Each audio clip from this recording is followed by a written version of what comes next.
Hello मेरे प्यारे बच्चों, कैसे हैं आप। आज हम लोग करने जा रहे हैं महाराष्ट्र बोर्ड का 3rd स्टैंडर्ड हिंदी का बाला भारती का दूसरी इकाई का तीसरा लेसन का नाम है जादू। बहुत ही प्यारा लेसन है बच्चों। चलिए पढ़ते हैं। देवपुर का राजा करमसेन न्यायप्रिय था, परंतु उसे गीत संगीत में कोई रुचि नहीं थी। अब बच्चों यहाँ पे बता रहे हैं कि देवपुर में एक राजा रहता था। पहले ज़माने में किंग होते थे, तो उस राजा का नाम था करमसेन। वो बहुत ही जस्टिस वाला था, मतलब उसको न्याय बहुत पसंद था, परंतु उसमें क्या था, उसे गाना बजाना संगीत बिल्कुल पसंद नहीं था। अतः राज्य में गाने बजाने की मनाही थी, मतलब राजा को संगीत पसंद नहीं था, इस वजह से उसके राज्य में, उसके शहर में गाना बजाना अलाउ नहीं था। उसी राज्य में सत्यजीत नाम का पढ़ा लिखा बांसुरी बजाने में कुशल एक युवक था। मतलब उस राज्य में सत्यजीत नाम का एक लड़का रहता था जो पढ़ा लिखा तो था ही बच्चों, उसके साथ वो बांसुरी बजाने में कुशल मतलब होशियार था। एक दिन जंगल में पेड़ के नीचे बैठकर वह बांसुरी बजाने वाला ही था कि उसे एक घुड़सवार आता दिखाई दिया। मतलब वो जो सत्यजीत था जंगल में बैठा था एक दिन, और एक दिन जंगल में बैठे बैठे वो जैसे सोच रहा था कि मैं अभी बांसुरी बजाऊं, तो बजाने ही वाला था कि उसे एक घोड़ेसवार मतलब घोड़े पे आता हुआ एक आदमी, उसको आवाज़ें आने लगी, दिखाई भी दिया और आता दिखाई दिया और आवाज़ें भी उसने सुनी।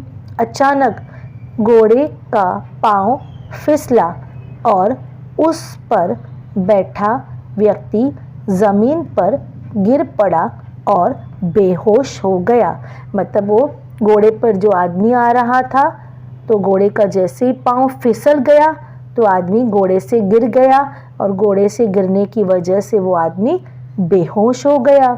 वे राजा करमसेन थे। मतलब वो जो घोड़े पर आदमी बैठा हुआ था उसका नाम था करमसेन, क्योंकि वो वहाँ के राजा थे। सत्यजीत ने राजा को होश में लाने का प्रयत्न किया, किंतु उन्हें होश नहीं आया।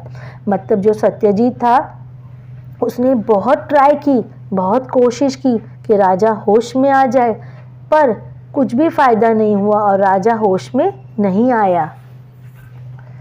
सत्यजीत सोच में डूब गया। फिर वह अपनी बांसुरी निकालकर बजाने लगा।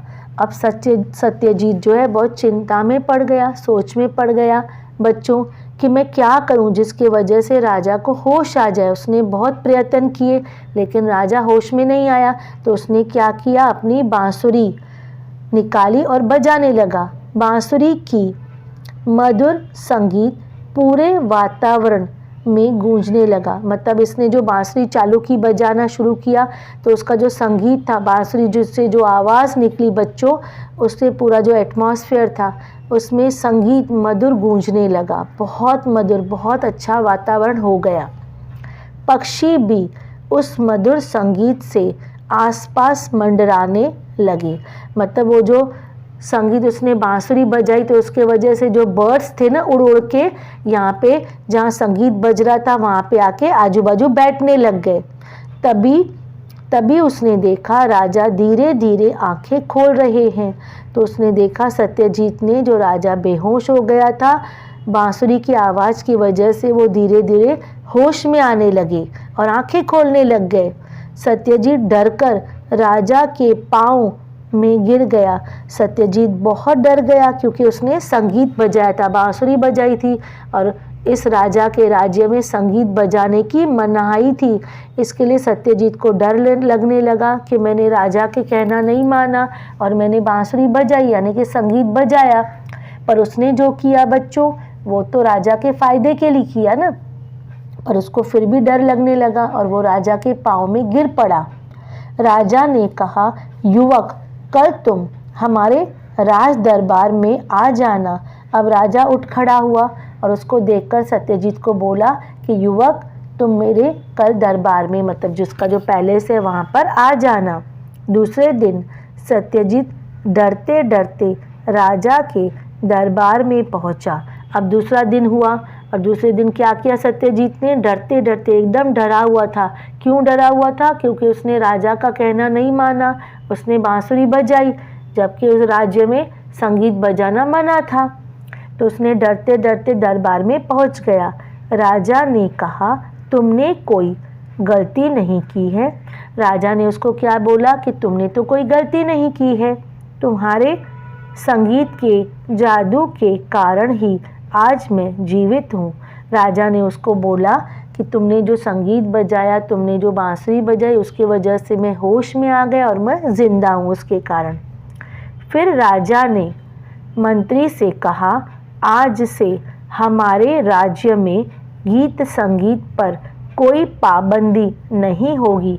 अब राजा ने क्या बोला अपने मंत्री से कि हम लोग जो गाना बजाना पहले मना किया हुआ था कि कोई हमारे राज्य में गाएगा नहीं, बजाएगा नहीं, कोई म्यूज़िक नहीं बजाएगा, कोई बांसुरी या कोई इंस्ट्रूमेंट नहीं बजाएगा, अब उसकी जो मनाही है अभी नहीं होगी, पाबंदी उस पर, मतलब रोक टोक उस पर नहीं होगी, कोई भी संगीत बजा सकता है अभी।